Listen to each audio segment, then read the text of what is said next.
Alcara Water Solution for hot water problems. Contact 9399906356. ఎక్కువగా orthopaedic నేను మోకాళ్ళ నొప్పులు 60 ఏళ్ళు దాటిన తర్వాత వస్తుంటాయి. యంగ్ ఏజ్ లోనే మోకాళ్ళ నొప్పులతో కూడా బాధపడుతున్నారు కదా సార్, వాళ్ళకు జాగ్రత్తలు తీసుకోవాలి. యంగ్ ఏజ్ లో మోకాళ్ళ నొప్పి వచ్చిందంటే దాని అర్థం స్ట్రెయిన్ ఎక్కువ ఉన్నట్టు, స్ట్రెంగ్త్ తక్కువ ఉన్నట్టు. చాలా మంది ఇంజక్షన్లు చేసి మిమ్మల్ని నడిపిస్తాము, పిఆర్పీలు, ప్లాస్మా థెరపీలు అని ఇట్లా రోజు దొంగ డాక్టర్లు ఎక్కువైపోయారు. ఒక డాక్టర్ ఉన్నాడు, చెక్ పోస్ట్ దగ్గర ఉంటాడు. 4th స్టేజ్ అంటే మోకాళ్ళు అరిగిపోయి అసలు మంచాన పడిపోయే పేషెంట్లకు కూడా ఇంజక్షన్లు చేస్తామని చెప్పి, మీరు అడ్వాన్స్డ్ ఆర్థరైటిస్ వస్తే డాక్టర్లకు చూపించుకోండి, ఎక్సర్సైజ్ చేయండి, అన్నిటికీ ఆపరేషన్ అవసరం లేదు. గురువారెడ్డి దగ్గరికి వెళ్తే ఆపరేషన్ అంటాడని భయపడాల్సిన పని లేదు. అడల్ట్స్లో ఎక్కువగా మనకు ఆర్థోపెటిక్ సమస్యలు అంటే మనకు మోకాళ్ళ నొప్పులు ఎక్కువగా వస్తుంటాయి అన్నారు కదా సార్, మనకు ముందుగానే సిమ్టమ్స్ ఏమైనా తెలుస్తాయా? పొద్దున్న లేవగానే మోకాలంతా బండలాగా, తర్వాత మెల్లగా చప్పుళ్ళు మొదలవుతాయి, తర్వాత వాపులు వస్తాయి. అయితే మనకు ఆపరేషన్ స్టేజ్కి రాకముందు బిఫోర్ స్టేజెస్లో ట్రీట్మెంట్ ద్వారా మనం రీప్లేస్మెంట్ వరకు వెళ్ళే ఛాన్స్ లేకుండా చేయొచ్చు. వయసును ఆపలేం కదా, అట్లానే మోకాళ్ళు అరగడం ఆపలేం. హై హీల్స్ చెప్పులు వేసుకోవడం బాగా అలవాటు అయిపోయింది, ఫ్యాషన్ అయిపోయింది కదా సార్, అది కూడా మనకు మోకాళ్ళ నొప్పులు రావడం. మంచి క్వశ్చన్ అడిగారు.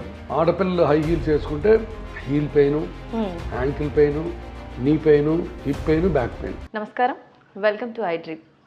ఎక్కువగా ఆర్థోపెటిక్ సమస్యలు ఏజ్ వాళ్ళలో వస్తుంటాయి, దానికి సంబంధించిన ట్రీట్మెంట్ అప్డేటెడ్గా ఇప్పుడు ఏ రకంగా ఉంది అనే విషయాన్ని మనకు తెలియజేయడం కోసం ప్రస్తుతం మనతో పాటు ఉన్నారు chief robotic joint replacement surgeon doctor Gurava Reddy గారు. ఇప్పుడు సార్తో మాట్లాడి మరిన్ని విషయాలు తెలుసుకుందాం.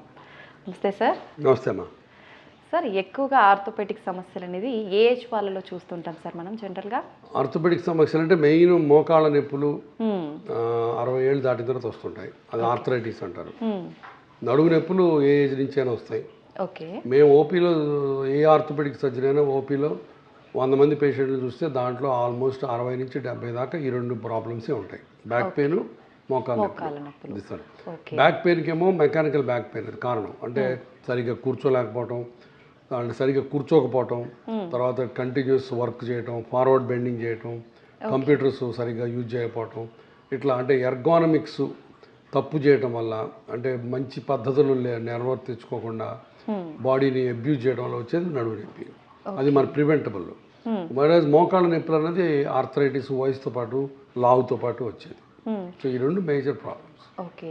వయసుతో పాటు వచ్చే సమస్యలు అంటే ఓకే సార్, అది వేరే విషయం. మనము అంటే యంగ్ ఏజ్లోనే మోకాళ్ళ నొప్పులతో కూడా బాధపడుతున్నారు కదా సార్, వాళ్ళకు జాగ్రత్తలు తీసుకోవాలి. యంగ్ ఏజ్లో మోకాళ్ళ నొప్పులతో బాధపడుతుంటే అగైన్ మోకాళ్ళ అన్నది ఒక delicate balance between strain and strength.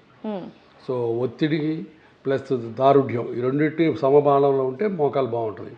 Young ఏజ్లో మోకాలు నొప్పి వచ్చిందంటే దాని అర్థం స్ట్రెయిన్ ఎక్కువ ఉన్నట్టు, స్ట్రెంగ్త్ తక్కువ ఉన్నట్టు. దాన్ని రివర్స్ చేయాలి మనం.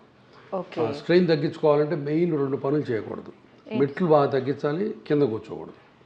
ఇండియన్ టాయిలెట్లో కూర్చున్నట్టు స్క్వాటింగ్ కూర్చున్నా, మెట్లెక్కి దిగిన ఈ 2 ప్రక్రియల వల్ల మోకాలులో 4 రెట్ల బరువు పోద్ది. మామూలుగా మీరు 70 కేజీలు అనుకోండి, మెట్లకి దిగినప్పుడు 200 కేజీల పైన బరువు మోకాల మీద వెళ్తుంది. అట్లానే ఇండియన్ టాయిలెట్లో కూర్చున్నా కూడా అలానే జరుగుతుంది. కాబట్టి ఈ 2 ప్రక్రియలు కానీ మనం మానేస్తే దైనందిన జీవితంలో మోకాల మీద లోడ్ తగ్గుద్ది. చాలా మందికి మెట్లెక్కి దిగితే మంచి వ్యాయామం అని అపోహ ఉంటుంది. నిజమే, మెట్లెక్కి దిగటం గుండెకి మంచిది, లంగ్స్కి మంచిది, బట్ మోకాళ్ళకి మంచిది కాదు. మోకాళ్ళకి చాలా చాలా చెడ్డ. అంటే ఎవరికైనా అది మెకానికల్, బయోమెకానికల్ ట్రూత్ అది. 4 రెట్లు బరువు పోవటం అన్నది. కాబట్టి మెట్లు తగ్గించి దాని బదులు వేరే ఎక్సర్సైజ్ చేయొచ్చు. Brisk walking, cycling, treadmill, swimming అవన్నీ చేయొచ్చు. మెట్లు మట్టుకు మోకాలకి డెఫినెట్గా బ్యాడ్. ఎస్పెషల్లీ పటెల్లో ఫెమరల్ జాయింట్ అంటాం, అంటే మోకాలు చెప్ప వెనకాల ఉన్న జాయింట్ ఉంటుంది, దానికి ఫెమర్ బోన్కి మధ్యలో ప్రెషర్స్ ట్రమెండస్గా పెరుగుతాయి. కాబట్టి అది అవాయిడ్ చేయడం మంచిది. తర్వాత స్ట్రెంగ్త్ ఎలా పెంచుకోవాలి, ఇప్పుడు స్ట్రెంగ్త్ తగ్గించుకోవడం చెప్పాను. స్ట్రెంగ్త్ ఎలా పెంచుకోవాలంటే ఈ మోకాల పైన ఉన్న తొడ మజిల్ క్వాడ్రిసెప్స్ అంటాం, ఆ మజిల్ ఎంత బాగా పనిచేస్తే మోకాల్లో లోడ్ అంత బాగా తగ్గుతుంది. నేను పేషెంట్లకు అర్థమయ్యేది చెప్తుంటాను. మోకాలు అర్జునుడు అయితే తొడ కృష్ణుడు. సో కృష్ణుడు బాగుంటే అర్జునుడు బాగుంటాడు, కృష్ణుడు నిద్రపోతే అర్జునుడు నిద్రపోతాడు. సో కాబట్టి క్వాడ్రిసెప్స్ మజిల్ చాలా ఇంపార్టెంట్. అట్లానే ఇప్పుడు నెక్ పెయిన్కి ఐసోమెట్రిక్ నెక్ ఎక్సర్సైజ్ చెప్తాం. ఈ మజిల్స్ బాగా డెవలప్ అయితే నెక్ మీద లోడ్ తగ్గిపోద్ది. జాయింట్ చుట్టుపక్కల ఉన్న మజిల్స్ బాగా పనిచేస్తే జాయింట్ మీద ఉన్న లోడ్ సగం తగ్గిస్తాయి. కాబట్టి జాయింట్ మీద లోడ్ తగ్గుతుంది. సో స్ట్రెంగ్త్ పెంచుకునే ఒక మార్గం క్వాడ్రిసెప్స్ ఎక్సర్సైజ్. అది సింపుల్గా ఎవరైనా చెప్తారు, యూట్యూబ్లో పోయినా కనబడుతుంది. నెంబర్ 2, లోపల ఉన్న కార్టిలేజ్ దారుఢ్యాన్ని పెంచడానికి గ్లూకోజమైన్ ట్యాబ్లెట్స్ ఉంటాయి. అవి కూడా మెడికల్ షాప్లో దొరుకుతాయి, ఓవర్ ద కౌంటర్. ఆ ట్యాబ్లెట్స్ వేసుకోవాలి. అట్లానే బోన్స్కి కాల్షియం కావాలి. ఇవి 3 ముఖ్యమైన విషయాలు స్ట్రెంగ్త్ పెంచుకోవడానికి. అది అంతేగాని పనికిరాని ఇంజక్షన్లు, ఇప్పుడు చాలామంది ఇంజక్షన్లు చేసి మేము నడిపిస్తాం, పిఆర్పీలు, ప్లాస్మా థెరపీలు అని ఇట్లా రోజు దొంగ డాక్టర్లు ఎక్కువైపోయారు. ఒక్క రూట్ కూడా పనిచేయదు. ఎస్పెషల్లీ కొంతమంది ఉన్నారు డాక్టర్లు. ఈ సందర్భంగా మీతో పంచుకోవాలని ఉంది నాకు. ఒక డాక్టర్ ఉన్నాడు, చెక్ పోస్ట్ దగ్గర ఉంటాడు, పేరు చెప్పను, బట్ అందరికీ తెలుసు. ఆయన బౌన్సర్లు పెట్టుకొని ఉంటాడు. బౌన్సర్లు ఎందుకమ్మా నీకు? భయం, ఎందుకంటే జనం వచ్చి కొడతారని. ఎందుకంటే అది చేసే పని ఇదే. 4th స్టేజ్ అంటే మోకాళ్ళు అరిగిపోయి అసలు మంచాన పడిపోయే పేషెంట్లకు కూడా ఇంజక్షన్లు చేస్తామని చెప్పి 2 లక్షల రూపాయల పైన తీసుకుంటాడు. ఇలాంటివి దోపిడీ. ఈ దోపిడీని అరికట్టాల్సిన బాధ్యత మీకుంది, నాకుంది, ప్రజలకు ఉంది. అది సంగతి. చాలా తప్పు ఇది, వెరీ అనెథికల్. ఎర్లీ స్టేజెస్లో స్టెమ్ సెల్స్, పిఆర్పీలు పనిచేస్తే నాకు తెలియదు, బట్ ప్రయత్నం చేస్తున్నారు కొంతమంది.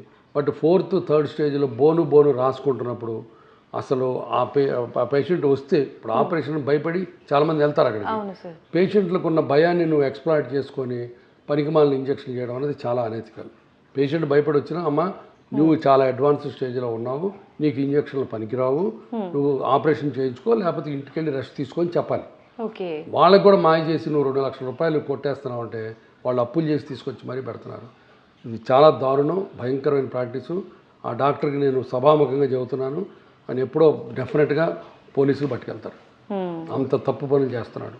నిజంగా ఒక రకంగా ప్రజల్ని మోసం చేయటమే కదా, మోసం చేయటమే, భయంకరమైన మోసం చేయటం. అందుకనే చెప్తున్నాను, అలాంటి పనులు అసలు పేషెంట్లకు కూడా మీరు అడ్వాన్స్డ్ ఆర్థరైటిస్ వస్తే డాక్టర్లకు చూపించుకోండి, ఎక్సర్సైజ్ చేయండి. అన్నిటికీ ఆపరేషన్ అవసరం లేదు. మీరు గురువారెడ్డి దగ్గరికి వెళ్తే ఆపరేషన్ అంటాడని భయపడాల్సిన పని లేదు. నేను నా దగ్గరికి రోజు 100 మంది వస్తే 20 మందికి ఆపరేషన్ చెప్తాను. అనవసరంగా ఆపరేషన్ ఏ ఒక్కళ్ళని చేయము. బట్ అనవసరంగా ఇంజక్షన్లు చేస్తున్నారు. ఆ ఇంజక్షన్లు చేయించుకొని డబ్బులు వేస్ట్ చేసుకోవద్దు. డబ్బుల కంటే ముఖ్యం, ఒక్కోసారి ఆ ఇంజక్షన్లు లోపల జాయింట్లో ఇన్ఫ్లమేషన్ వచ్చి ఇన్ఫెక్షన్ వస్తుంది.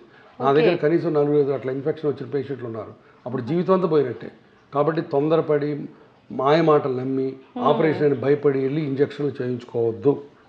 అది పేషెంట్లకి చెప్పే విన్నపం నేను. అసలు అరుగుదల అనేది ఎందుకు వస్తుంది సార్? ఇందాక మీరు చెప్పినట్టుగా స్ట్రెంత్ లేకపోవడం వల్లే అంటారా? జెనెటిక్స్ కూడా అరుగుదల మెయిన్ వయసుని బట్టి, తర్వాత బరువుని బట్టి, ఈ 2 మెయిన్.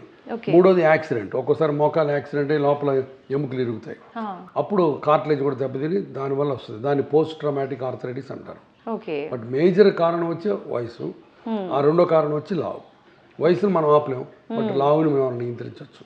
సో ఈ 2 ముఖ్యమైన విషయాలు. ఓకే, అడల్ట్స్లో ఎక్కువగా మనకు ఆర్థోపెటిక్ సమస్యలు అంటే మనకు మోకాళ్ళ నొప్పులు ఎక్కువగా వస్తుంటాయి అన్నారు కదా సార్, మనకు ముందుగానే సిమ్టమ్స్ ఏమైనా తెలుస్తాయా సార్? మోకాళ్ళ నొప్పులు మొదటి నుంచి ఎట్లా అంటే బాగా స్టిఫ్ అయిపోతాయి. మార్నింగ్ స్టిఫ్నెస్ అంటారు దాన్ని. పొద్దున్న లేవగానే మోకాలంతా బండలాగా కాసేపు అట్లు ఇట్లా అనుకుంటే తప్ప పట్టేసినట్టు ఉంటాయి. అది మార్నింగ్ స్టిఫ్నెస్. తర్వాత మెల్లగా చప్పుళ్ళు మొదలవుతాయి, తర్వాత వాపులు వస్తాయి, తర్వాత మెట్లెక్కి దిగుతున్నప్పుడు క్రీక్ అని మన అరిగిపోయిన చెక్క ముక్కలు అన్నట్టు వస్తుంది. ఇవన్నీ దాన్ని క్రిప్టెస్ అంటారు. సో మెయిన్ మొదట్లో నొప్పి, డిస్కంఫర్ట్, కొంత స్వెల్లింగ్, మార్నింగ్ స్టిఫ్నెస్ మొదటి స్టేజ్లో. ఇక రాను బాగా ఎక్కువ అవుతుంటే మోకాళ్ళు వంగిపోతాయి, దొడ్డికాళ్ళు అంటామే అట్లా వంగిపోతాయి. తర్వాత కుంటు మొదలవుతుంది. ఒక దొడ్డికాలు వచ్చి కుంటు వచ్చిందంటే ఇక దాని అర్థం లాస్ట్ స్టేజ్లోకి వెళ్ళిపోయినట్టు. ఇంకా అప్పుడు అంటే ట్రీట్మెంట్ ఆపరేషన్ తప్ప మార్గం లేదు. ఓకే, ఆపరేషన్ అంటే ఏంటి సార్? మనం అంటే రీప్లేస్మెంట్ ఉంటుందా? ఎలా ఆపరేషన్ అంటే నీ రీప్లేస్మెంట్ అంటే నేను చూపిస్తాను ఒకసారి మోడల్ తెప్పించి. మోకాళ్ళు అరగడం అంటే ఇప్పుడు బేసికల్గా మామూలుగా మోకాళ్ళు బోన్కి మధ్య కార్టిలేజ్ ఇలా ఉంటుంది చూసారు కదా, మెత్తగా నున్నగా పచ్చి కొబ్బరి ముక్కలా ఉంటుంది. అది వయసు వస్తున్న కొద్దీ ఎండిపోయి ఈ రకంగా తయారవుతుంది, ఊడిపోతూ ఉంటుంది. ఇది ఎండిపోయి ఎండు కొబ్బరి ముక్కలా తయారై తర్వాత ఊడిపోతుంది కొబ్బరి. సో అప్పుడు మొత్తం ఆర్థరైటిస్ వచ్చినట్టు. లాస్ట్ స్టేజ్ 4 స్టేజ్లు ఉంటాయి. 4th స్టేజ్కి వచ్చినప్పుడు ఇక కంప్లీట్గా ఎముక రాసుకొని మధ్యలో గుజ్జంతా పోద్ది. అప్పుడు ఈ ఆపరేషన్ పడుతుంది. దీన్ని నీ రీప్లేస్మెంట్ అంటారు. ఇప్పుడు ఇలా చెక్కేసి ఇది చూసారా, ఇటుపక్క స్టీల్ ఇటుపక్క ప్లాస్టిక్ వేస్తాం, దాన్ని నీ రీప్లేస్మెంట్ అంటారు. అదొక్కటే ఆపరేషన్. ఇంకా అరిగిన తర్వాత ఓకే సార్, అయితే ఈ ఆపరేషన్ నీ రీప్లేస్మెంట్ అయిన తర్వాత నార్మల్గా మనం బిఫోర్ ఇది ప్రాబ్లం రాకముందు ఎలా ఉన్నామో అలానే ఉండొచ్చు. ఆపరేషన్ ఇప్పుడు ఎంతో సక్సెస్ఫుల్ ఆపరేషన్ ఇది. 100 మందికి చేస్తే 99 మందికి సక్సెస్ ఆపరేషన్ ఇది ప్రాపర్ హాస్పిటల్ సెటప్లో. ఆ కొత్త మోకాలు మళ్ళీ 20 నుంచి 25 ఏళ్ళు ఉంటుంది. సో మళ్ళీ అన్ని పనులు చేసుకోవచ్చు ఒక ఇండియన్ టాయిలెట్లో కూర్చోవడం తప్ప. ఓకే, ఫ్లోర్ పైన మరి బెండ్ అయి కూర్చునేటట్టుగా కాకుండా నార్మల్గా అన్ని చేసుకోవచ్చు. అయితే ఈ ఎముకలకి సంబంధించిన ఈ ప్రాబ్లమ్స్ రావడానికి ఫుడ్ హ్యాబిట్స్ కూడా కారణం అంటారా సార్? ఫుడ్కి డైరెక్ట్గా రిలేషన్ లేదు. కొంతమంది వంకాయ తింటే మోకాళ్ళు నొప్పులు వస్తుంటారు, అది కరెక్ట్ కాదు. భోజనం తీసి లావు ఎక్కితే లావు వల్ల నొప్పులు వస్తాయి, అంతే తప్ప డైరెక్ట్ రిలేషన్ లేదు.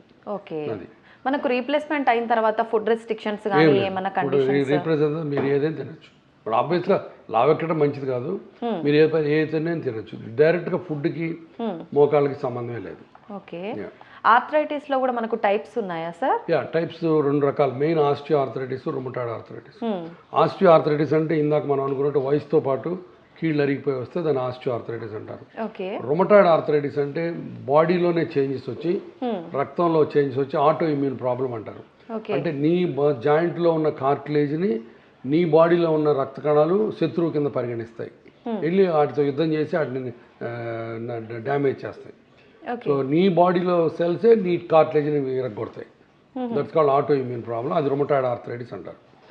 రుమటాయిడ్ ఆర్థరైటిస్ చిన్న వయసులో వస్తుంది, 16 ఏళ్ళ నుంచి వస్తుంది. తర్వాత మల్టిపుల్ జాయింట్స్, వేళ్ళు, మోకాళ్ళు, హిప్ జాయింట్స్ అన్నీ ఎఫెక్ట్ అవుతాయి. ట్రీట్మెంట్ వచ్చి చివరికి అడ్వాన్స్డ్ ఆర్థరైటిస్, రుమటాయిడ్ కానీ ఆస్టియో ఆర్థరైటిస్ కానీ మోకాళ్ళ operation, hip joint operation, so surgery. But మొదట్లో మెడికల్ ట్రీట్మెంట్ డిఫరెంట్ ఉంటుంది. రుమటాయిడ్ ఆర్థరైటిస్కి డిసీజ్ మాడిఫైయింగ్ డ్రగ్స్ అని ఉంటాయి, డిఎంఆర్టీస్ అంటారు. ఆస్టియో ఆర్థరైటిస్కి వేరే రంగులు ఉంటాయి, అది ఎంటైర్లీ డిఫరెంట్. అందుకని రుమటాయిడ్ ఆర్థరైటిస్ ఉంటే మేము ట్రీట్ చేయం, దాన్ని రుమటాలజిస్ట్ దగ్గర పంపిస్తాం. రుమటాలజిస్ట్ అని వేరే స్పెషలిస్టులు ఉంటారు, వాళ్ళు చూడాలి. ఆ మోకాళ్ళు బాగా పాడైపోయి ఆపరేషన్కి వచ్చినప్పుడు మేము చూస్తాం. అయితే మనకు ఆపరేషన్ స్టేజ్కి రాకముందు బిఫోర్ స్టేజెస్లో ట్రీట్మెంట్ ద్వారా మనం రీప్లేస్మెంట్ వరకు వెళ్ళే ఛాన్స్ లేకుండా చేయొచ్చా సార్? ఆపలేము. మోకాళ్ళు అరగడం అనేది వయసు లాంటిది, వయసును ఆపలేం కదా. అట్లానే మోకాళ్ళు అరగడం ఆపలేము. కాకపోతే మనం జాగ్రత్తలు తీసుకొని ఎక్సర్సైజ్ చేసి మంచి పనులు చేస్తే స్లోగా వెళ్తుంది అది ప్రోగ్రెస్, లేకపోతే తొందరగా అయిపోతుంది. అంతేగాని ఇప్పుడు ఫర్ ఎగ్జాంపుల్ 4 స్టేజ్లు ఉన్నాయి, 2వ స్టేజ్ నుంచి ట్రీట్మెంట్ స్టార్ట్ చేస్తే మీ మోకాలు 2వ స్టేజ్లో ఆగదు, 1లోకి వెళ్ళదు, 3లోకి వెళ్తుంది, 3 నుంచి 4కి వెళ్తుంది. అది ఆటోమేటిక్, అది ఏజ్ లాగా. కాకపోతే మనం చేసే ఎక్సర్సైజులు మనం చేసే దీన్ని బట్టి స్లోగా వెళ్తుంది. లావున్నారనుకోండి తొందరగా వెళ్తుంది. సో ఈ సంగతి. ఓకే, అయితే సార్ ప్రస్తుత కాలంలో చూసుకుంటే యూత్ అంతా హై హీల్స్ చెప్పులు వేసుకోవడం బాగా అలవాటు అయిపోయింది, ప్యాషన్ అయిపోయింది కదా సార్. అది కూడా మనకు మోకాళ్ళ నొప్పులు రావడం. మంచి క్వశ్చన్ అడిగారు. ఆడపిల్లలు హై హీల్స్ వేసుకుంటే heel pain, ankle pain, knee pain, hip pain, back pain, 5 పెయిన్లు ఒకేసారి వస్తాయి.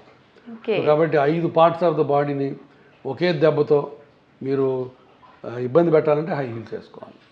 బట్ కాకపోతే హై హీల్స్ ఫ్యాషనబుల్ అండ్ తప్పదు, part of the game. But too much height, stilettos అంటారు కదా, అవి పెన్సిల్ షూస్ ఇట్లాంటివి చాలా డేంజరస్. యాంకిల్ మీద లోడ్ పడుతుంది, బ్యాక్ మీద లోడ్ పడుతుంది. నేను ఎప్పుడు నా దగ్గరకు వచ్చిన పేషెంట్, అమ్మ ఎప్పుడో ఫ్రైడే రోజు సాటర్డే రోజు నైట్ క్లబ్లో తప్ప మిగతా టైంలో హై హీల్స్ వేసుకోవద్దు అని చెప్తారు. స్కిప్ చేయడమే బెటర్ అంటారు. Okay okay sir. ఇప్పుడు టీనేజ్ పిల్లల్లో కూడా ఆర్థోపెటిక్ సమస్యలు వస్తున్నాయి కదా సార్, వాళ్ళు ముందుగానే రాకుండా ఉండాలంటే ఎటువంటి? టీనేజ్లో రావడానికి అవకాశాలు తక్కువ, బట్ వాళ్ళు సరైన ఎక్సర్సైజ్ చేయకపోవటం, జంక్ ఫుడ్ దీన్ని లావు ఎక్కడం. నా దగ్గర ఒక్కొక్కసారి 15-14 ఏళ్ళ పిల్లలు వస్తారు, 80-90 కేజీలు ఉంటారు. దానివల్ల ఆబ్వియస్గా జాయింట్స్ మీద లోడ్ పడుతుంది, బ్యాక్ మీద లోడ్ పడుతుంది. తర్వాత రెండోది వాళ్ళు బాగా హెవీ పుస్తకాల సంచులు వేసుకోవటం, అది ఒకటి తప్పు. పుస్తకాల సంచి వేసుకోవడం కూడా ఒక పద్ధతి ఉంది. మామూలు షోల్డర్ స్ట్రాప్ బ్యాగ్ లాగా వెనకాలకి వేసుకోవాలి, లేదంటే ఇట్లా వేసుకోవాలి. ఆడపిల్లలు ఉన్నారు, ఆడపిల్లలు కూడా ఇప్పుడు ఇదే వేసుకుంటున్నారు. ఒకవేళ ఇది వేసుకోవాలంటే ఇట్లా వేసుకోవాలి, ఇట్లా ఇటు పక్క వేసుకోకూడదు. వన్ సైడ్ ఇట్లా అక్రాస్ చెస్ట్ వేసుకుంటే అప్పుడు లోడ్ బాగా ఈవెన్గా అవుతుంది. తర్వాత అగైన్ వాళ్ళు వర్క్ చేసేది ఎప్పుడు వంగి టెక్స్ట్ చేయటం, వంగి ఐప్యాడ్లో ఆడుకోవటం, అది కూడా డేంజర్. ఒక మీరు ఫోన్ని మాట్లాడాలంటే, ఫోన్ టెస్ట్ చేయాలి, ఏదైనా వీడియో చూడాలంటే ఇట్లా దిండేసుకొని స్ట్రైట్గా కూర్చొని ఇట్లా చూడాలి, ఇట్లా చూడకూడదు. అట్లా చూస్తే నెక్ పెయిన్, బ్యాక్ పెయిన్ 2 వస్తాయి. సో సిట్టింగ్ పోస్చర్ చాలా ఇంపార్టెంట్. అన్ఫార్చునేట్గా మన టీనేజ్ పిల్లలు అది చేయట్లేదు. అవును సార్. సో అది సంగతి. చిన్నపిల్లల నుంచి ప్రతి ఒక్కరు కూడా ప్రస్తుతం చూసుకుంటే మొబైల్స్కి అడిక్ట్ అయిపోయి మొత్తం అందులోనే మీరు చెప్పినట్టుగా ఆ పొజిషన్ చూసుకోకుండా చూడటం వల్లే అంటారా సార్? మొబైల్ డెఫినెట్గా ఇట్లా చూడకూడదు, మొబైల్ చేస్తే ఇట్లా చూడాలి స్ట్రైట్గా. ఓకే. డయాబెటిక్ పేషెంట్లకు కూడా ఆర్థోపెటిక్ ప్రాబ్లమ్స్ ఎక్కువగా వచ్చే అవకాశం ఉంటుంది. డయాబెటిక్లో జాయింట్ ప్రాబ్లమ్స్ కంటే మజిల్స్ వేస్ట్ అవుతాయి. ఇప్పుడు మజిల్ ఉంది కదా, డయాబెటిక్ మయోపతి అని ఉంటుంది. డయాబెటీస్లో మజిల్స్కి ఉండాల్సిన దారుఢ్యం తగ్గిపోతుంది. ఎప్పుడైతే మజిల్స్ వీక్ అవుతాయో ఇందాక మనం కూడా దాని చుట్టుపక్కల ఉన్న జాయింట్స్ మీద లోడ్ పడుతుంది. సో కాబట్టి డయాబెటీస్లో అది ప్రాబ్లం. ఎందుకంటే డయాబెటిక్ డైరెక్ట్గా జాయింట్ రిలేషన్ లేదు, బట్ మజిల్స్ వీక్ అవడం వల్ల జాయింట్ నొప్పులు కూడా కొంత డయాబెటీస్లో ఎక్కువ ఉంటాయి. ఒక్కొక్కసారి డయాబెటిక్ ఎక్స్ట్రీమ్ డయాబెటీస్లో న్యూరోపతిక్ జాయింట్స్ అని ఉంటాయి. అంటే దాని అర్థం జాయింట్లో నొప్పి ఉండదు. నొప్పి లేకపోతే వాళ్ళ హాయి కదా అనుకుంటాం మనం, కానీ తప్పది. దేవుడు మనకి నొప్పి ఎందుకు ఇచ్చాడంటే ప్రొటెక్ట్ చేసుకోవడానికి. వాళ్ళకు డయాబెటిక్ ఒక్కొక్కసారి న్యూరోపతిక్ జాయింట్స్ అని యాంకిల్ జాయింట్ మొత్తం లోపల ఉన్న ఎముకలన్నీ ఇరిగిపోయి జాయింట్ అంతా అరిగిపోయి మోకాలంతా యాంకిల్ అంతా డిఫార్మ్డ్ అయిపోద్ది, అయినా వాళ్ళకి నొప్పి ఉండదు. తర్వాత వాళ్ళు ఎక్కడన్నా వేడి మీద కాలేస్తే మంట తగలుతావు, సో దాంతో పుండ్లు పడతాయి. సో డయాబెటిక్ న్యూరోపతిక్ జాయింట్స్ చాలా ఇబ్బందికరమైన విషయాలు. అది డయాబెటీస్లో ఎక్స్ట్రీమ్, అందరికీ రాదు, కొంతమందికి వస్తుంది. ఓకే. అయితే మనం రీప్లేస్మెంట్ విషయానికి వస్తే ఎక్కువగా మనకి ఈ సమస్య ఏజ్డ్ వాళ్ళలోనే వస్తుంది, మనకు అది వాళ్ళలోనే అవసరం పడుతుంది కదా సార్. వాళ్ళలో హెల్త్ ఇష్యూస్ కూడా ఎక్కువగా ఉంటుంటాయి కదా, అప్పుడు సర్జరీ చేయాలంటే ముందుగా ఇప్పుడు మేము చేసేది 70 years ప్లస్, ఇప్పుడు ఇవాళ 85 years వాళ్ళు చేసి వచ్చాను. ఓకే. వాళ్ళందరికీ కోమార్బిడ్ కండిషన్స్ అంటారు, అంటే షుగరు, బీపీ ఇట్లాంటివి ఉంటాయి. బట్ ఆల్మోస్ట్ 60 to 70% ఆఫ్ పీపుల్కి ఉంటాయి. బట్ వాటన్నిటిని మేము ముందే ఒక 2 రోజుల ముందు ట్రీట్మెంట్ చేసుకొని ఒక రోజంతా బ్లడ్ టెస్టులు చేయించుకొని, ఇప్పుడు ఏ మోకాళ్ళ ఆపరేషన్ చేయాలని అట్లా చేయం. ముందు ఒక రోజంతా కార్డియాలజిస్ట్ చూస్తాడు, డయాబెటాలజిస్ట్ చూస్తాడు, ఫిజిషియన్ చూస్తాడు, డెంటల్ డాక్టర్ చూస్తారు, ఎనస్థీషియాలజిస్ట్ చూస్తారు. వీళ్ళందరూ అన్ని పరీక్షలు చేసి వాళ్ళ రెస్పెక్టివ్ డిపార్ట్మెంట్ నుంచి గ్రీన్ ఫ్లాగ్ ఊపితేనే మేము ముందుకెళ్తాం. వీళ్ళలో ఏ ఒక్కళ్ళు అబ్జెక్షన్ పెట్టినా కూడా ఆపరేషన్ చేయం. సో ఆపరేషన్ అనేది చాలా స్ట్రెయిన్తో కూడిన పని. సో అన్లెస్ ఆప్టిమైజేషన్ చేస్తే తప్ప ఆపరేషన్ చేయం. అందుకని జాయింట్ రిప్లేస్మెంట్ అన్నది చిన్న చిన్న ప్లేసుల్లో అట్లా నర్సింగ్ హోమ్లో చేసుకోవడం మంచిది కాదు. ఎందుకంటే ఇది చాలా టీం వర్క్. ఆపరేషన్ బాగానే అవుతుంది, ఆపరేషన్ అయిన తర్వాత కాంప్లికేషన్ వస్తాయి. ఎందుకంటే పేషెంట్ అందరూ 60-70 దాటిన వాళ్ళు. సో వాళ్ళకి కాంప్లికేషన్ వచ్చినప్పుడు రియల్ టైంలో ట్రీట్మెంట్ ఇవ్వడానికి కార్డియాలజిస్టులు కావాలి, క్యాత్ ల్యాబ్స్ కావాలి, డయాలసిస్లు కావాలి. సో ఇవన్నీ ఉన్న ప్లేస్లో చేయించుకోవడం మంచి పని. ఓకే. కాంప్లికేషన్స్ అంటే ఎటువంటి కాంప్లికేషన్స్? ఒక్కొక్కసారి మనం ఎంత జాగ్రత్తలు తీసుకున్నా ఆపరేషన్ అయిన తర్వాత 24-48 hours ఒక్కొక్కసారి హార్ట్ ప్రాబ్లమ్స్ వస్తాయి, ఒక్కోసారి లంగ్ ప్రాబ్లమ్స్ వస్తాయి. బట్ వెరీ రేర్, 1000 మందిలో ఒకరికి వస్తుంది. బట్ వస్తాయి ఒక్కోసారి రేర్గా. అందుకని పెద్ద సెటప్ ఉండి మంచి హాస్పిటల్ బ్యాకప్ ఉంటే ఇమీడియట్గా ట్రీట్ చేసుకోవచ్చు వాటిని కూడా. లేకపోతే ఒక్కోసారి ప్రాణ ప్రమాదం అవుతుంది. ఓకే. అంటే ముందుగానే రాకుండా మనం తీసుకునే ఛాన్స్ ఏం లేదు ఉంటుంది. అంటే బట్ ఒక్కొక్కసారి మనం ప్రీ ఆపరేటివ్గా ఎంత ఆప్టిమైజ్ చేసినా అన్నీ కరెక్ట్గా ఉంటాయి. బట్ ఒక్కోసారి 1000 మందిలో ఒకళ్ళకి ఆపరేషన్ అయిన తర్వాత ఆపరేషన్ స్ట్రెయిన్ వల్ల హార్ట్లో ప్రాబ్లమ్స్ వస్తాయి. ఆపరేషన్ ముందు బాగానే ఉంటుంది, ఆపరేషన్ తర్వాత రావచ్చు. అదేం డాక్టర్ గారు ఆపరేషన్ ముందు బాగానే ఉంది కదా, ఇప్పుడు ఎందుకు వచ్చిందని అడుగుతారు కొంతమంది. దాని మన చేతుల్లో ఏం లేదు. అక్యూట్ కొరోనరీ సిండ్రోమ్ అంటారు దాన్ని. అంటే అది ఆపరేషన్ స్ట్రెస్ వల్ల, ఆపరేషన్ అయిన తర్వాత రికవరీ స్ట్రెస్ వల్ల కొంతమంది హార్ట్ డిఫరెంట్గా రియాక్ట్ అవుతుంది. బట్ వెరీ రేర్, బట్ ఒక్కోసారి రావచ్చు. ఓకే. అయితే జనరల్గా మనకు జాయింట్ రీప్లేస్మెంట్ అనగానే చాలా మందిలో అమ్మో సర్జరీనా, ఎంత టైం పడుతుందో ఏంటో, ఎలాంటి కాంప్లికేషన్స్ ఉంటాయో, అసలు చేయించొద్దా వద్దా, దానికన్నా చేయించకపోవడమే బెటర్, ఇలా చాలా మంది అపోహలు చాలా ఉంటాయి. ఇందాక మనం అన్నట్టు ఈ అపోహల్ని క్యాష్ చేసుకోవడానికి ఇంజక్షన్లు అంటారు. అవును అవును. బట్ అనవసరమైన ఆపరేషన్ ఎవరు చేయవు, నెంబర్ 1. నెంబర్ 2, నీ రీప్లేస్మెంట్ అనేది ఇప్పుడు 99% సక్సెస్ఫుల్ ఆపరేషన్. చేయాల్సిన చోట ఎక్స్పర్టీస్ ఉన్న డాక్టర్ దగ్గర మంచి సెటప్లో చేసుకుంటే. నెంబర్ 3, ఆపరేషన్ అయిన తర్వాత 3 నెలలు పడుకోవాలన్నది చాలా తప్పు. ఆపరేషన్ అయిన 2వ రోజు నడిపిస్తాం. ఎవరన్నా ఆపరేషన్ అయిన తర్వాత 3 నెలలు పడుకోమంటే దాని అర్థం వాడు ఆపరేషన్లో ఏదో గందరగోళం చేసినట్లు లెక్క. ఆ డాక్టర్ అసలు ఎవరు పడుకోవాల్సిన పని. మేము ఇవాళ ఆపరేట్ చేస్తే రేపు పొద్దున్న నడిపిస్తాం. ఇప్పుడు లేటెస్ట్ రోబోటిక్ టెక్నాలజీ వచ్చింది, దాంతో చేస్తే ఇంకా రికవరీ ఫాస్ట్గా ఉంటుంది. ఎందుకంటే కటింగ్ తక్కువ ఉంటుంది రోబోట్స్లో, ప్రెసిషన్ ఎక్కువ ఉంటుంది. సో రోబోట్ ఇవాళ మార్నింగ్ ఆపరేట్ చేస్తే రేపు పొద్దున్న నడవచ్చు. సో రికవరీ అంత బాగుంటుంది. సో కాబట్టి మన ప్రజలు అసలు అపోహలు పెట్టుకోవాల్సిన పని లేదు. నొప్పి ఉంటుంది కొంత, అసలు నొప్పి లేదని చెప్పట్లేదు. బట్ నొప్పి తగ్గించే పద్ధతులు కూడా ఇప్పుడు చాలా అడ్వాన్స్డ్ టెక్నిక్స్ వచ్చినాయి. ఎన్హాన్స్డ్ రికవరీ ప్రోటోకాల్ అని, మల్టీ మోడల్ డ్రగ్ ఎనాలజీసీ అని రకరకాల ప్రోటోకాల్స్ ఉన్నాయి. సో దాంతో ఆపరేషన్ ముందు నుంచి నొప్పి తగ్గించే పద్ధతులు మేము అవలంబిస్తాం. దానివల్ల నొప్పులు అంత ముందులా కాకుండా ఇప్పుడు తగ్గుతాయి. అసలు నొప్పి లేకుండా ఏది ఆపరేషన్ ఉండదు. సో అది సంగతి. సో పేషెంట్లు అర్థం చేసుకోవాల్సింది ఒక 10 రోజులు నొప్పికి ఇబ్బంది పడ్డ జీవితాంతం హ్యాపీగా ఉంటారు. నా దగ్గరికి చాలా మంది లేడీస్ వచ్చి నొప్పి ఉంటుందంట కదా అని అడుగుతున్నప్పుడు నేను వాళ్ళకి ఒకటే సమాధానం చెప్తా, అమ్మ నువ్వు ఎంతమంది పిల్లల్ని అడుగుతా, 3-4 అంటారు. మరి 3-4 పురిటి నొప్పులు పడ్డావు కదా, పురిటి నొప్పులు భరించలేని నొప్పులు. మరి ఫస్ట్ పురిటి నొప్పులు అవగానే సెకండ్ బిడ్డని మానేయలేదు కదా నువ్వు, కన్నావు. ఎందుకు కన్నావు? ఆనందం. ఆ పురిటి నొప్పులు ఆ గంట మర్చిపోతే జీవితాంతం పిల్లలు ఇచ్చే ఆనందం వేరు. ఇది కూడా అంతే. ఇది ఆ మోకాలు నొప్పి పురిటి నొప్పి అనుకుంటే తర్వాత 20 ఏళ్ళు 30 ఏళ్ళు హాయిగా మోకాల మీద బతకచ్చు. రెండోది చాయిస్ లేదు. ఇప్పుడు నొప్పిని మీరు భయపడి వెనక్కి వెళ్తే అసలు బాత్రూమ్ కూడా వెళ్ళలేని పరిస్థితి వస్తుంది. నాకు రోజుకు 10 మంది పేషెంట్లు వస్తారు అట్లా వీల్ చైర్లో. లేట్ అయిపోయింది, 70-80 ఇయర్స్ దాటిపోయి, వాళ్ళు ఎప్పుడో చేయించుకోవాల్సింది. కాబట్టి ఆ నొప్పి కానీ భయపడి వెనక్కి వెళ్తే ఇంకేముంది నీకు చాయిస్? నువ్వు బాత్రూమ్ వెళ్ళడానికి కూడా మళ్ళీ పిల్లలు ఎవరో ఒకళ్ళు ఎత్తుకోవాలి ఎవ్రీ సెకండ్. అంతకంటే భయంకరమైన పరిస్థితి ఇంకెవరికి ఉండదు. అంతే కదా. మనం ఉన్ననాళ్ళు మన కాలకృత్యాలు మనం తీర్చుకోవాలి మినిమం. అంతేగాని మనం యూరిన్ పోవాలన్నా మోషన్ పోవాలన్నా వేరే వాళ్ళ మీద ఆధారపడితే ఎవరు చేయగలుగుతారు? సో అది ఎవరికీ వద్దు. కాబట్టి మీ కాళ్ళ మీద మీరు నిలబడాలంటే ఆపరేషన్ అని ఈ రకంగా చెప్తాను నేను పేషెంట్లకి. చాలామంది కన్విన్స్ అవుతారు, బట్ స్టిల్ కొంతమంది భయపడతారు. వాళ్ళందరూ అసలు భయపడాల్సిన పనే లేదు. ఆపరేషన్ చేయించుకొని టేబుల్ మీద చనిపోవడం అనేది మోకాళ్ళ ఆపరేషన్లో లేదు. 1,00,000 మందిలో ఒకళ్ళకి వస్తుంది.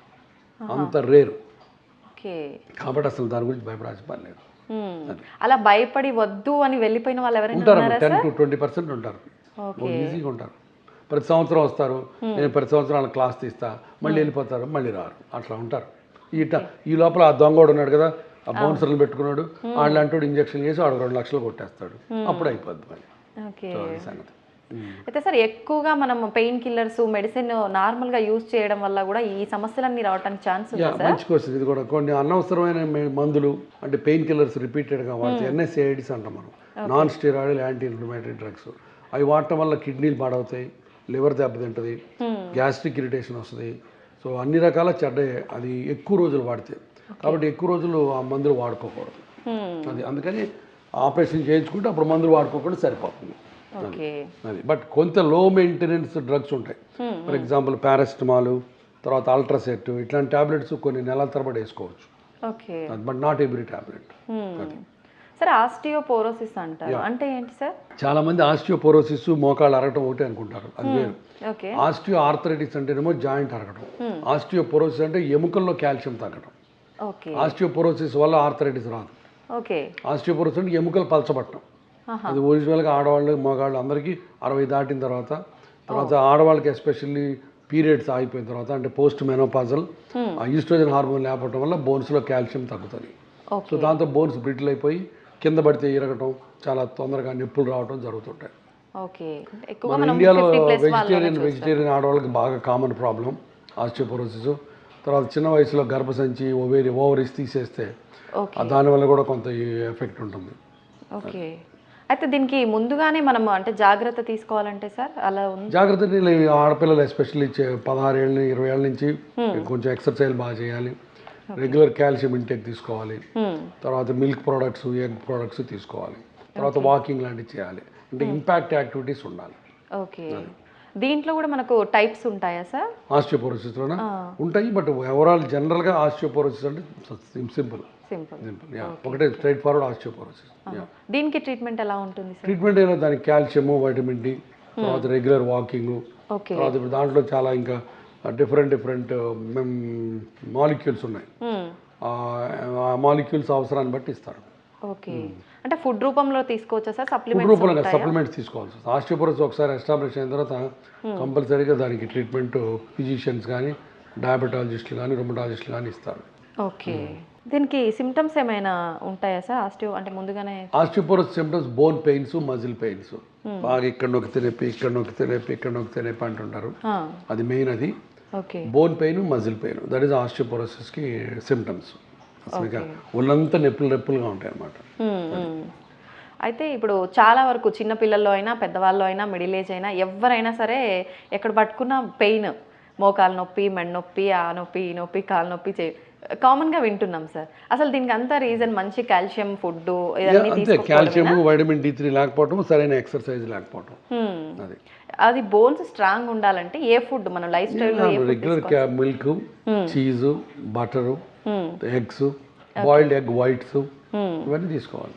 అన్ని. సో అన్ని లావు ఎక్కుతారంటారు, లావేం పెద్ద ఎక్కరు. కొలెస్ట్రాల్ ఫుడ్స్ కాదు ఇవన్నీ. సో అది తీసుకోవాలి తప్పదు. తర్వాత ladies especially from the age of 16 to 60 కంపల్సరీగా 1 గ్రామ్ ఆఫ్ కాల్షియం సప్లిమెంట్ తీసుకోవాలి. అట్లనే 1000 international units of vitamin D తీసుకోవాలి. ఓకే. సో అది అందుకని కాల్షియం సప్లిమెంట్స్ కూడా ఇంపార్టెంట్. అంటే ఏజ్ నుంచి తీసుకోవాలి? 16 to 60. 16 to 60. తర్వాత పీక్ బోన్ మాస్ అంటారు దాన్ని. అంటే మనం యంగ్ వయసులో మనం డబ్బులు సంపాదించి బ్యాంకులో వేసుకున్నట్టు ఎస్పెషల్లీ ఉమెన్కి యంగ్ ఏజ్లో అంటే 16 to 40 ఇయర్స్లో బోన్ మాస్ ఎంత డెవలప్ అయితే అదే ఇంక తర్వాత కొత్తగా డెవలప్ కాదు. దాన్ని పీక్ బోన్ మాస్ అంటారు. అది మనం మీరు యంగ్ ఏజ్లో మంచి అలవాట్లతోటి బాగా ఎక్సర్సైజ్ చేసి మంచి ప్రొడక్ట్స్, మిల్క్ ప్రొడక్ట్స్ తీసుకుంటే అప్పుడు మీ పీక్ బోన్ మాస్ బ్యాంక్లో బాగా కాల్షియం ఎక్కువ ఉంటుంది. అది తర్వాత ఉపయోగపడుతుంది మీకు. అది అయితే సార్ జనరల్గా ఇంట్లో పెద్దవాళ్ళు చెప్తూ ఉంటారు బోన్ సూప్ తాగితే ఎముకలు గట్టి పడతాయి అని చెప్పి, అది నిజమే అంటారా సార్? నిజమే. Bone soup is a good nutrient for the micro nutrients ఉంటాయి, తాగొచ్చు. ఓకే. అంటే వీక్లీ ఎనీ టైమ్స్ తీసుకోవచ్చు ఎనీ టైమ్స్ అనే లేదు, డిపెండ్. రోజు ఒకటి తాగినా పర్లేదు. ఓకే. వెజిటేరియన్స్ కొంతమంది తాగరు. వెజిటేరియన్స్కి సోయా ప్రిపరేషన్స్, చీజు, తర్వాత టోఫు, పన్నీరు ఇవి తీసుకోవాలి. ఓకే. మిల్క్ ప్రొడక్ట్స్ అవి తీసుకుంటే మంచిది. ఓకే. మోకాళ్ళు బాగా అరిగిన తర్వాత 4th స్టేజ్కి ఆపరేషన్ ముఖ్యం. ఇందాక చెప్పినట్టు నీ రీప్లేస్మెంట్. నీ రీప్లేస్మెంట్ మీద అపోహల గురించి ఆల్రెడీ మాట్లాడుకున్నాం. బట్ ఈ నీ రీప్లేస్మెంట్ 99% సక్సెస్ఫుల్ ఆపరేషన్. భయపడకుండా వచ్చి చేయించుకోవాలి. ఇప్పుడు దాంట్లో రోబోటిక్ టెక్నాలజీ వచ్చింది. రోబోటిక్ టెక్నాలజీతో చేస్తే ఇంకా రికవరీ ఫాస్ట్గా ఉంటుంది, బెండింగ్ ఎక్కువ ఉంటుంది, ఎప్పుడైనా కావాలంటే కింద కూర్చోవచ్చు. బట్ నీ రీప్లేస్మెంట్ నొప్పులు అని చెప్పి భయపడి వెళ్ళి దొంగ ట్రీట్మెంట్లు, దొంగ ఇంజక్షన్లు చేయించుకోవద్దని నేను ప్రజలందరికీ నేను చేతులెత్తి దండం పెట్టి చెప్తున్నాను. మీరు నా దగ్గరకు వచ్చి ఆపరేషన్ చేయించుకోవడానికి భయపడితే ఇంట్లో కూర్చొని చేతనంత వరకు ఎక్సర్సైజ్ చేసి ట్యాబ్లెట్స్ వేసుకోండి. బట్ ఈ పనికిమాలిన ఇంజక్షన్ చేయించుకోవద్దు, పనికిరావు. వాటి వల్ల ఒక్కోసారి డేంజరు. ఇన్ఫెక్షన్ వచ్చిందంటే మోకాలు మొత్తం పాడైపోద్ది, కాబట్టి అది చేయొద్దు. అయితే సార్ డాక్టర్ అంటే మనకు దేవుడితో సమానం అంటుంటారు. నిజంగా ఏ ప్రాబ్లం వచ్చినా భగవంతుడు మన దగ్గర లేకపోయినా డాక్టర్ల రూపంలో మన దగ్గర ఉండి ఏ సమస్య వచ్చినా క్లియర్ చేస్తూ ఉంటారు. నిజంగా మీకు ముందు నుంచే డాక్టర్ అవ్వాలని ఉండేనా సార్? నాకు చిన్నప్పటి నుంచి డాక్టర్ కావాలని మా అమ్మ కోరిక కూడా. సో అది అందుకనే 1, 2, 3, 4 సార్లు మెడికల్ ఎంట్రన్స్ రాసి 4వ సీట్ సంపాదించాను నేను. మొదటి మటుకు ఎవ్రీ టైం 1 మార్క్ 2 మార్క్స్లో తగ్గిపోయేది. అప్పుడు కాకినాడ రంగనాథ మెడికల్ కాలేజీలో డొనేషన్ ఎంత 70,000 రూపీస్ ఎంతో. ఆ 70,000 నా దగ్గర లేవు. సో కాబట్టి మెడికల్ కాలేజీ కోసం పట్టు వదలని విక్రమార్కుల్లాగా చివరికి సీట్ సంపాదించాను. So that's what I enjoy every moment of my doctor career. Okay. Age నుంచి అనిపించింది సార్ మీకు డాక్టర్ అవ్వాలని? ఆల్మోస్ట్ చిన్నప్పటి నుంచి 10th క్లాస్ నుంచి. జనరల్ గా సార్ పిల్లలు నేను డాక్టర్ అవుతా, నేను లాయర్ అవుతా అంటుంటారు చిన్నప్పటి నుంచే, కానీ దాన్ని అందరూ ఒక స్టాండ్ తీసుకోరు. ఓకే. అంటే ఎందుకు సార్ మీకు ఎందుకు అనిపించింది డాక్టర్ అవ్వాలని? అది అందరూ అడుగుతుంటారు, నేను చెప్తుంటాను. నాకేమి సినిమాలలాగా క్యాన్సర్ ఉన్న నాన్న, క్షయ వ్యాధి ఉన్న అమ్మ లేరు. నాకు ట్యూబ్ లైట్లు అంటే తెగ ఇష్టం. చిన్నప్పుడు మా ఇంట్లో చిన్న 40 క్యాండిల్స్ బల్బ్స్ ఉండేవి ఆ రోజుల్లో. అంటే నీకు తెలిసిపోవచ్చు ఇప్పుడు ప్రతి చోట ట్యూబ్ లైట్. అప్పుడు మా రోజుల్లో 40 క్యాండిల్స్ బల్బు, 60 క్యాండిల్స్ బల్బు ఉంటాయి. అది క్యాండిల్స్ పెరుగుతున్న కొద్దీ బ్రైట్నెస్ పెరుగుద్ది. అది కరెంట్ కన్సంప్షన్ తగ్గించడానికి అంతా middle class, lower middle class అంతా 40 క్యాండిల్స్ బల్బ్స్ ఉంటాయి ఇంట్లో. డల్గా ఉంటుంది లైట్, కనపడినట్టు. అదే బయటికి వెళ్ళామనుకో, డాక్టర్ క్లినిక్ వెళ్తే ఆయన దగ్గర మా ట్యూబ్ లైట్లు ఉండేవి. క్లినిక్ అంతా వైట్గా బ్యూటిఫుల్గా. బాపట్ల ఆయన డాక్టర్ యార్లగడ్డ కృష్ణమూర్తి గారని ఉండేవాడు. ఆయన దగ్గరికి వెళ్తే ఆయన వైట్ అండ్ వైట్ ఇలా కూర్చునేవాడు. 2 ట్యూబ్ లైట్లు, మొత్తం పెయింటింగ్స్. అసలు ఆయనకు రూమ్ చూస్తే అబ్బా డాక్టర్ అయితే ఇలా ఉండొచ్చు అనమాట, నేను కూడా ట్యూబ్ లైట్లు పెట్టుకోవచ్చు అనమాట అని నా కోరిక. ట్యూబ్ లైట్ల వల్ల డాక్టర్ అయ్యాను నేను. అది so that's all. Looks very simple and silly, but that is the reason. నాకు ఆ మనసులో అబ్బో నేను డాక్టర్ అయితే ఇంత బ్యూటిఫుల్ రూమ్లో ఇంత ట్యూబ్ లైట్లు, ఇంత వెలుతురు. అంటే అప్పుడు ఏంటంటే 40 క్యాండిల్స్ బల్బు బేదరికము, ట్యూబ్ లైట్ ఎఫ్లుయెన్స్ కింద నా మనసులో పడిపోయింది. సో నేను ఇంత మంచి బతకాలంటే డాక్టర్ అవ్వాలి అనుకున్నాను. అది అంతేగాని ప్రజలను ఉద్ధరించేద్దాం, మా నాన్న క్యాన్సర్ ట్రీట్ చేద్దాం ఇట్లాంటి సినిమా ఇన్స్పిరేషన్ ఏమి లేవు నాకు. ఓకే. సింపుల్గా అలా ఆ రోజు మీ మైండ్లో వచ్చిన థాట్ నిజంగా కామెడీగా ఉన్నా సూపర్ సార్. సార్ డాక్టర్ అవ్వాలి అనుకోవడం వరకు ఓకే, ఆర్థోపెడిక్ సర్జన్ ఎందుకు అవ్వాలనుకున్నారు? That's a good point. Again orthopaedic surgeon ఎందుకు అనుకున్నానంటే, ఆర్థోపెడిక్ సర్జన్ అవ్వాలంటే బుర్ర అక్కర్లేదు. సరదాగా అంటున్నారు. అంటే సింపుల్ బ్రాంచి. ఓకే. తర్వాత ఎక్స్రేలు ఎంఆర్ స్కాన్లు ఉంటే మనం బుర్ర పగలు కొట్టుకుని ఏముందా వీడికి రోగం అని తెలుసుకోవాలి, ఈజీగా తెలిసిపోద్ది. నెంబర్ 2 రోడ్ ట్రాఫిక్ యాక్సిడెంట్లు మోస్ట్గా ఉంటాయి. సో రోడ్డు మీద యాక్సిడెంట్ జరిగిన వాళ్ళు ఎముకలు ఇరిగితే జనరల్గా ఆర్థోపెడిక్ డాక్టర్ తప్ప ఇంకెక్కడికి వెళ్ళరు. కాబట్టి ప్రాక్టీస్ గ్యారంటీ ఉంటుంది అని ఒక ధైర్యంతో ఆర్థోపెడిక్స్ తీసుకున్నా, అంతే. ఇంకేలా ఇంత ఆలోచించారా సార్ మీరు అప్పుడు? జనరల్గా మనం ఏదైనా కోరిక ఉంది, ఇది అవ్వాలనుకుంటున్నాము, అంతే దాని త్రూ వెళ్ళిపోతాం, కానీ మీరు అప్పట్లోనే ఇంత ఆలోచించారు. ఆలోచించావు. సూపర్ సార్, నిజంగా. ఎక్కడ సార్ మీ స్టడీస్ అవన్నీ? మెడికల్ కాలేజ్ ఎంబీబీఎస్ అంతా గుంటూరులో, పోస్ట్ గ్రాడ్యుయేషన్ అంతా పూనాలో, తర్వాత 10 ఏళ్ళు ఇంగ్లాండ్లో FRCS MCH. అది ఇప్పుడు అక్కడి నుంచి వచ్చి కూడా 24 ఏళ్ళు అయిపోయింది. సో ఇండియాలో సెటిల్ అయిపోయాము. అది ఇంగ్లాండ్లో ప్రాక్టీస్ అయిపోయింది, ఇక్కడ వచ్చేసారు. Okay okay.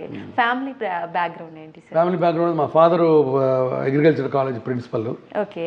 మా మదర్ హౌస్ వైఫ్. ఇద్దరు చనిపోయారు. మదర్ చనిపోయి 7 ఏళ్ళు అయింది, ఫాదర్ మొన్న 2 నెలల కింద చనిపోయారు. ఓకే. 2 తమ్ముళ్ళు, నేను పెద్దవాడిని అందరికంటే. పెద్ద తమ్ముడు MBA చేసి బిజినెస్లో ఉన్నాడు. రెండో తమ్ముడు IIT ఖరగ్పూర్లో ఇంజనీరింగ్ చేసి అమెరికాలో ప్రొఫెసర్గా ఉంటాడు. మీరు ఒక్కరే ఈ సైడ్లో ఉన్నారు? మా ఫ్యామిలీలో డల్ నేనే, అందుకే నేనే డాక్టర్ అయ్యాను. తర్వాత చెల్లెళ్ళు ఎవరు లేరు, ముగ్గురు బ్రదర్స్. చెల్లెళ్ళు అంటే బాబాయ్ కూతుళ్ళు ఉన్నారు, పిన్నమ్మ కూతుళ్ళు ఉన్నారు, కజిన్స్, ఫస్ట్ కజిన్స్ ఉన్నారు. ఓకే. పర్సనల్గా మీ గురించి మాట్లాడుకోవాలంటే మీకు కిడ్స్ నాకు ఒక భార్య, 2 పిల్లలు. ఓకే. కొడుకు కూతురు. సో కొడుకు ఆర్థోపెడిక్ సర్జను, తను నాతో వర్క్ చేస్తాను. ఆయన అడగాలి ఆ విషయం. తర్వాత కూతురు కార్డియాలజిస్టు. కూతురు మీరు చూసే ఉంటారు, లిటిల్ సోల్జర్స్ యాక్ట్ చేస్తుంది తను. తర్వాత అల్లుడు ఆర్థోపెడిక్ సర్జను, మాతోనే పనిచేస్తాడు. మా ఆవిడ గైనకాలజిస్టు. ఒక్క కోడలు తప్ప మిగతా ఫ్యామిలీ అంతా డాక్టర్లే. కోడలు ఒకటే, she is the CEO of a travel company. తనకు ట్రావెల్ కంపెనీ ఉంది, వన్ ట్రావెల్ పార్క్ అని, దానికి CEO. తను ట్రావెల్ అరేంజ్మెంట్స్ చేస్తూ ఉంటుంది. మీ అందరం డాక్టర్లు, అందరూ ఇక్కడే పని చేస్తాం. సో అది సంగతి. నలుగురు గ్రాండ్ చిల్డ్రన్. కొడుక్కి ఒక కూతురు, కొడుకు మహిక అండ్ క్రిష్. కూతురికి 2 కొడుకులు, అర్జున్ అండ్ రిషి. సో నలుగురు అక్కడే ఉన్నారు. అదిగో ఆ ఫోటో చూసారు కదా. సో అది సంగతి. Life is so good with grand children. వాళ్ళతో ఎంజాయ్ చేస్తున్నారు. సార్ పాప అంటే మూవీలో నటించింది కదా, మళ్ళీ ఎందుకు కంటిన్యూ చేయలేదు? అది ఒక వన్ ఆఫ్ మా తోడలుడు గంగరాజు గారు తీసిన సినిమా కాబట్టి వచ్చింది. ఇంకా వేరే సినిమా లేదు. Never interested in that. Okay okay. Sir మీరు డాక్టర్తో పాటు రైటర్ కూడా అని విన్నాము, బుక్ రాశారని. ఏ పెద్ద రైటర్ ఇంకా ఏదో సొల్లు కబుర్లు బుక్ కింద రాశాను. అయ్యో అట్లా గురవాయణ పుస్తకం పేరు పెట్టాము. అది అదృష్టం బాగుండి చాలా మంది చదివారు, చాలా మందికి నచ్చింది. ఎందుకు నచ్చిందంటే నేను నా గుండెలో మాటలన్నీ ఓపెన్గా రాశాను. ఇప్పుడు మనం కబుర్లు చెప్పుకున్నట్టు రాశాను. సో చాలా మంది ఐడెంటిఫై చేసుకున్నారు. అది ఎప్పుడు రాశారు సార్ ఈ బుక్? రాసి 8 ఏళ్ళు అయింది. ఇప్పుడు మళ్ళీ 2వ పార్ట్ రాస్తాను. అది ఇంకొక 6 months లో తీసుకొస్తాను. అది కూడా. ఓకే. అంటే మీకు ఈ థాట్ ముందు నుంచే ఉండేనా సార్ రాయాలి అని చెప్పి? మీలో ఒక రైటర్ ఉన్నారు? చిన్నప్పుడు మ్యాగజైన్లో రాసామండి. తర్వాత నా క్లాస్మేట్ భార్గవి, నువ్వు అందరికి కబుర్లు చెప్పి అందరిని ఎంటర్టైన్ చేస్తుంటావు కదా, why don't you put it on the book అంది. సో బుక్ పెట్టాం. ఓకే. సెకండ్ పార్ట్ ఎప్పుడు రాబోతుంది? సెకండ్ పార్ట్ బహుశా ఇంకో 3-4 నెలల్లో వస్తుంది. సార్ డాక్టర్స్ అనగానే అందరికీ పేషెంట్స్కి ఇలా ఉండాలి అలా ఉండాలని సజెషన్స్ ఇస్తూ ఉంటారు.